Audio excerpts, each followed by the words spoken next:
আসসালামু আলাইকুম। Welcome back to my channel flavour Bangla. আজকে আপনাদের সাথে শেয়ার করছি খুবই সাধারণ কিন্তু একটু ভিন্নভাবে তৈরি করা মজাদার ডিমের মাসালা কারি। সবার বাসাতেই প্রায় কিন্তু ডিমের বিভিন্ন রকমের কারি তৈরি হয়ে থাকে। আজকে আমি আমার স্টাইলে তৈরি করে দেখাবো মজাদার এই রেসিপিটি। সবার কাছে অনুরোধ থাকলো আমার এই চ্যানেলটিকে সাবস্ক্রাইব, লাইক ও শেয়ার করার জন্য, আর পাশে থাকা বেল আইকনটিতে ক্লিক করে রাখার জন্য। চলুন মূল রেসিপিতে ফিরে যাচ্ছি। এখানে আমি 10টি সিদ্ধ ডিম নিয়ে নিয়েছি, সাথে পরিমাণ মতো লবণ দিয়ে দিয়েছি।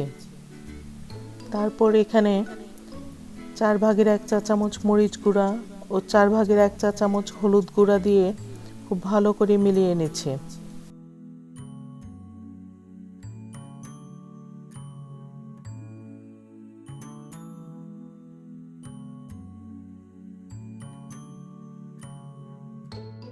তারপর এখানে একটি বাটিতে অর্ধেক কাপ টক দই নিয়ে নিয়েছি, সাথে 4/1 চা চামচ হলুদ গুঁড়া ও 4/1 চা চামচ মরিচ গুঁড়া দিয়ে দিয়েছি।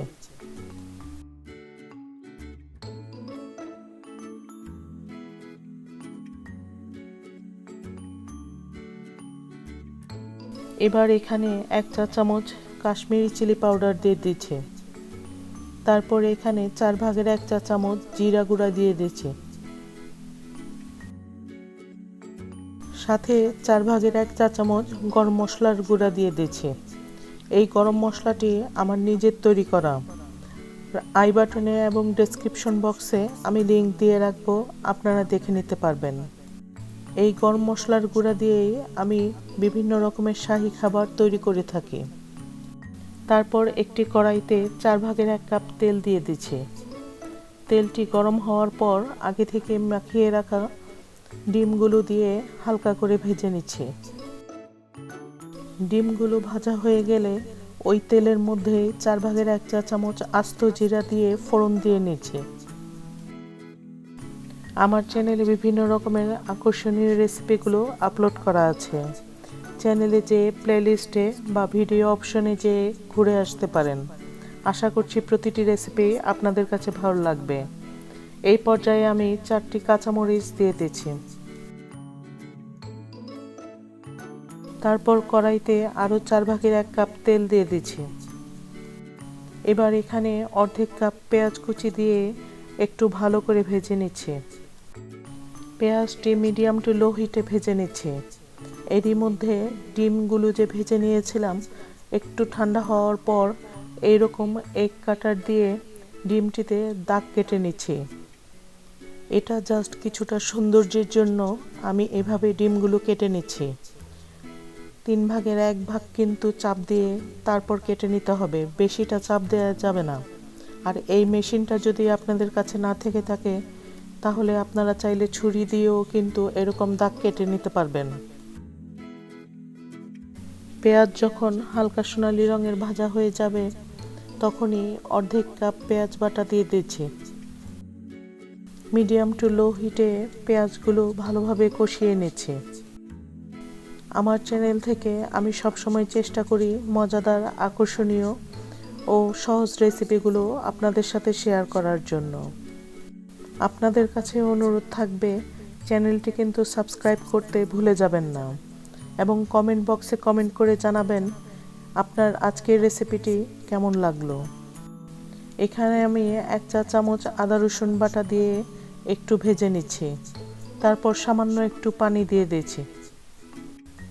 পানি দিয়ে চুলার তাপ কিছুটা কমিয়ে নিয়ে তারপর আগে থেকে তৈরি করে রাখা টক দইয়ের মিশ্রণটি দিয়ে ভালোভাবে মিলিয়ে নিচ্ছি।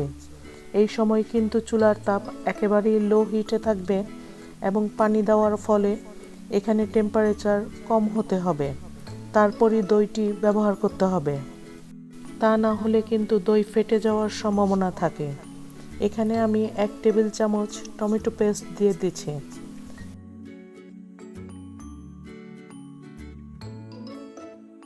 টমেটো পেস্টের পরিবর্তে টমেটো কুচি বা টমেটো ব্লেন্ডারে ব্লেন্ড করেও ব্যবহার করতে পারবেন। তবে টমেটো পেস্ট দিলে এই কারিটার কালার অনেক লাল লাল হয় এবং দেখতে অনেক সুন্দর লাগে।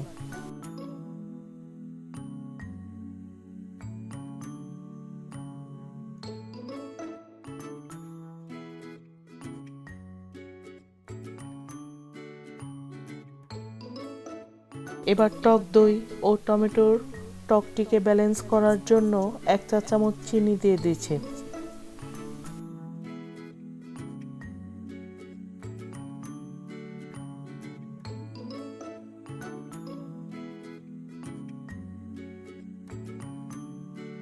মশলা ভালো করে ভুনা হয়ে গেলে তারপর আগে থেকে ভেজে রাখা ডিমগুলো ও সামান্য পানি দিয়ে দিচ্ছি। ডিমগুলো মশলাতে দেওয়ার সময় আমার ক্যামেরার ভিডিও রেকর্ডিংটি বন্ধ হয়ে গিয়েছিল, তাই আমি সরাসরি দেখাতে পারলাম না। ডিম ও মশলার সাথে আস্তে আস্তে উলটপালট করে মিলিয়ে নিচ্ছি। একেবারে শেষে সামান্য একটু ধনেপাতা কুচি দিয়ে চুলার তাপ বন্ধ করে দিচ্ছি। তৈরি হয়ে গেল আমার এগ মশালা কারি।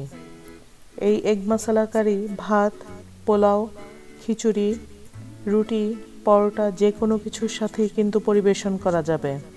আজকের রেসিপিটি আপনাদের কাছে কেমন লাগলো মতামত জানিয়ে কমেন্ট বক্সে কমেন্ট করার অনুরোধ রইল এবং আমার চ্যানেলটিকে সাবস্ক্রাইব ও লাইক করে রাখবেন। আজকের মতো এখানেই শেষ করছি। আল্লাহ হাফেজ।